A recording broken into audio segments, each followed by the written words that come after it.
राहता तालुक्यात गेल्या 21 वर्षापासून सेवेत असलेलं साई योगेश मोबाईल इलेक्ट्रॉनिक व सॅमसंग स्मार्ट कॅफे यामध्ये सॅमसंग कंपनीचे सर्व मोबाईल तसेच इतर सर्व कंपन्यांचे मोबाईल उपलब्ध, तसेच सर्व प्रकारचे फायनान्स सुविधा उपलब्ध। IFB कंपनीचे अधिकृत विक्रेते या शोरूम मध्ये सर्व प्रकारचे इलेक्ट्रॉनिक वस्तूही उपलब्ध। तर आजच भेट द्या।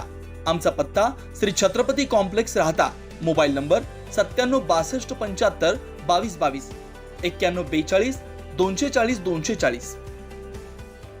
आज जनतेने जो आशीर्वाद दिला आणि एवढ्या मोठ्या मताधिक्याने शहर अध्यक्ष म्हणून डॉक्टर स्वाधीन गाडेकर यांची नेमणूक केली, आमचे सगळे नगरसेवक निवडून दिले, तर सर्वात प्रथम गटनेता निवडची प्रक्रिया पार पडणार आहे। त्यासाठी खरं तर ही मीटिंग होती। त्याचबरोबर आमचं संघटनेचं पहिलं टार्गेट आहे की हे जे माननीय नामदार राधाकृष्ण विखे पाटील साहेबांनी कॉन्क्रिटीकरण मंजूर केलेलं आहे 2.5 कोटी रुपयाचं, हे कॉन्क्रिटीकरण पहिलं वीरभद्र महाराजांच्या पाठीमागचं पूर्ण प्रांगण हे एकदम चांगलं कॉन्क्रीट व्हावं, जेणे की इथं होणारा बाजार हा वाढेल आणि कोणाला चिखलात यापुढे चालावं लागणार नाही। त्याचं दुसरं टार्गेट आहे वीरभद्र महाराजाच्या पुढच्या बाजूचं कॉन्क्रिटीकरण, जे पूर्ण कॉन्क्रीट उकरून त्याच्यावर परत कॉन्क्रीट ओतणे, जेणे की तो 5 वर्ष दूर आणि मागं दोन्हीही धुळीचं जे काही थोडंफार साम्राज्य असतं ते धूळमुक्त राहता करण्यामध्ये आम्ही यशस्वी होऊ। तिसरं आमचं आज टार्गेट आहे की राहत्याचं मटन मार्केट डेव्हलप व्हावं, तिथं अनेक वेगळ्या वेगळ्या प्रकारचे दुकानं मांडले जातात, तर एक सुस्थिती यावी, त्यासाठी अध्यक्षांना मी सांगितलेलं आहे की त्यांनी लोणीचं मटन मार्केट व्हिजिट करावं आणि शेवट छत्रपती शिवाजी महाराजांच्या नावाने जे कॉम्प्लेक्स आहे त्याला बांधून बरेच वर्ष झाले, ते आपल्याला कुठल्याही परिस्थितीत पाडता येणार नाही, कारण की त्याला निर्लेखनासाठी 30 वर्ष पूर्ण व्हावे लागतात। तर जे काही उमेदवार होते त्यांनी सांगितलं होतं आम्ही पाडू आणि बांधू, तर त्यांना मी माहिती देऊ इच्छितो की 30 वर्ष झाल्याशिवाय पाडता येत नव्हतं, पण आता जाऊ द्या, त्यांचं ते स्वप्न पूर्ण होऊ शकणार नाही। तर आम्ही ऑलरेडी त्याचं नूतनीकरण हाती घेतलं होतं। मला असं वाटतं पुढच्या 3 महिन्यामध्ये 2.5 कोटी रुपये खर्च करून या राहत्याच्या छत्रपती शिवाजी महाराजांच्या कॉम्प्लेक्सला पूर्णपणे एक नवा लुक दिला जाईल आणि राहत्याच्या नावाला शोभेल अशा प्रकारचं आणि महाराजांच्या कार्याला शोभेल अशा प्रकारचं एलिव्हेशन कॉम्प्लेक्समध्ये दिलं जाईल। तर अध्यक्ष आणि आमचे नगरसेवक सगळ्या व्यापाऱ्यांची तिथं बैठक घेतील, त्यांना काय त्या कॉम्प्लेक्समध्ये अडचणी आहेत, काय अडचणी आहेत ते चर्चा करतील आणि राहता औद्योगिक दृष्टिकोनातून व्यापारी, छोटे छोटे शेतकरी, प्रत्येक जाती धर्माचे व्यावसायिक यांच्या दृष्टिकोनातून त्यांच्या मागणीवर विचार करत पुढचे 6 महिने औद्योगिकतेच्या दृष्टिकोनातून, रोजगाराच्या दृष्टिकोनातून राहत्या शहराची वाटचाल केली जाईल आणि त्यासाठी सगळा आराखडा बनवला जाईल आणि याची अंमलबजावणी पुढच्या 6 महिन्यामध्ये केली जाईल। त्याचबरोबर आमची संकल्पना आहे की किमान 15 दिवसातून एकदा एका प्रभागाचा जनता दरबार घेतला जाईल, त्यामध्ये अध्यक्ष असतील, त्या प्रभागाचे नगरसेवक असतील, मी असेल, सर्व शासकीय अधिकारी आम्ही बोलू आणि प्रभागाच्या अडचणी लिहून घेतल्यानंतर त्या अडचणींवर पुढचे 2 वर्ष काम केल्यानंतरच परत त्या प्रभागाचा जनता दरबार घेतला जाईल।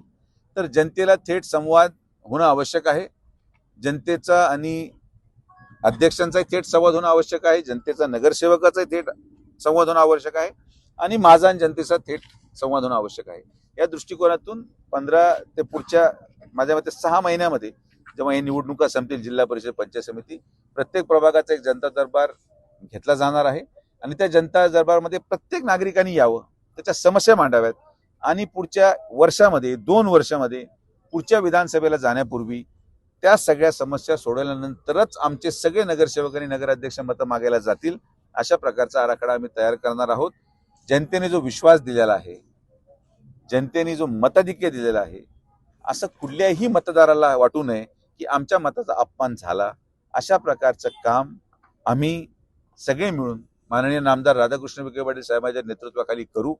लवकरच सगळ्या नवनिर्वाचित नगरसेवक आणि नवनिर्वाचित नगराध्यक्ष यांचा सत्कार समारंभ आणि एक स्नेहभोजनाचा कार्यक्रम राहत्या शहरासाठी माननीय नामदार राधाकृष्ण विखे पाटील साहेबांच्या वतीने केला जाईल आणि त्याच दिवशी अध्यक्ष आणि सर्व नगरसेवक पदभार देखील स्वीकारतील, असं एकत्रित आम्ही प्रोग्राम करायचा एक निर्णय घेतलेला आहे। तर तो लवकरात लवकर तो प्रोग्राम पार पडेल असं मला वाटतं। तर सगळ्यांनी जे सहकार्य केलंय, सगळेच नागरिक आनंदात आहेत। एक मताधिक्य देऊन राहत्याच्या जनतेने हे सिद्ध केलं की यापुढे राहता कुठल्याही ब्लॅकमेलिंगला बळी पडणार नाही, खोट्या आश्वासनाला बळी पडणार नाही. इथं जे लोक अपक्ष उभे राहून काही ठराविक प्रकारच्या कृत्य करायचा प्रयत्न करत होते, त्यांना देखील या सगळ्या प्रयत्नांना राहत्या जनतेने हाणून पाडलंय. तर जेवढं मोठं मताधिक्य तेवढीच मोठी जबाबदारी आणि तेवढंच मोठं काम आम्ही करून दाखवू. आणि यासाठी आज खरं तर आम्ही ही बैठक घेतली. छोटीशी बैठक होती, ती बैठक आता संपलेली आहे. पण मला विश्वास आहे की आज एक चांगला नगर अध्यक्ष या शहराला मिळालाय. चांगले नगरसेवक जनतेने निवडून दिलेले आहेत. त्याचबरोबर डॉक्टर स्वाधीन गाडेकरांनी देखील त्यांच्या शहर अध्यक्ष आणि मंडळ अध्यक्षाचा भारतीय जनता पार्टीचा राजीनामा दिलेला आहे. तर ज्या दिवशी या राहत्या शहराचा उपाध्यक्ष निवडला जाईल त्याच दिवशी राहत्या शहराला भारतीय जनता पार्टीकडून एक नवीन मंडळ अध्यक्ष देखील जाहीर केला जाईल आणि मग सगळ्यांचा एकत्रित सत्कार केला जाईल. तर मी आभार मानतो स्वाधीनचे की त्यांनी मनाचा मोठेपणा दाखवत आपलं शहर अध्यक्षपद सोडलं आणि त्यामध्ये एक सर्वसामान्य नवीन युवक त्यावर रुजू होऊन शहराची सेवा संघटनेच्या वतीने करेल असा मला विश्वास आहे. थँक्यू. श्रीराम पार्क राहता शहरात प्रथमच स्वतंत्र पाण्याची व्यवस्था देणारं एकमेव 15 एकर भव्य NA प्रकल्प. NA प्लॉट्स खरेदी सुरू. मोजकेच प्लॉट शिल्लक. तसेच कर्ज सुविधाही उपलब्ध. प्लॉटची वैशिष्ट्ये: अंतर्गत 50 फूट व 30 फूट रस्ते, street light, garden, jogging track, आकर्षक लँडस्केपिंग, स्वतंत्र ड्रेनेज लाईन, सर्व सुखसोयी, नयनरम्य परिसर. मग आजच प्लॉट बुक करा. 9623 89 91 91, 9623 65 91 91. साईट पत्ता: Nagar Manmad road, hotel Red Chilli समोर, राहता, जिल्हा अहिल्यानगर.